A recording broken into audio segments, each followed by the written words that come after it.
شروع اللہ کے نام سے جو بڑا مہربان اور نہایت رحم فرمانے والا ہے۔ الصلاۃ والسلام علیکہ یا رسول اللہ وعلی آلک واصحابک یا حبیب اللہ۔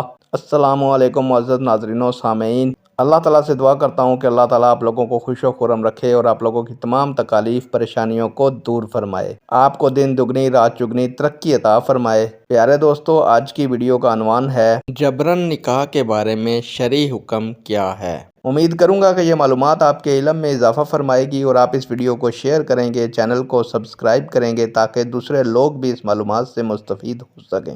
بڑھتے ہیں ویڈیو کی جانب۔ اگر لڑکا یا لڑکی نکاح کے لیے رضامند نہ ہوں تو نکاح نہیں ہوا، کیونکہ نکاح کے لیے ضروری ہے کہ لڑکا لڑکی اپنی رضامندی سے ایجاب و قبول کریں۔ یعنی دوستو، نکاح کے لیے لڑکا اور لڑکی کا رضامند ہونا ضروری ہے، جبرن نکاح نہیں کرنا چاہیے۔ نیک دعاؤں کے ساتھ آپ سے اجازت چاہوں گا۔ اللہ تعالیٰ آپ کا اور میرا حامی و ناصر ہو۔ اللہ حافظ۔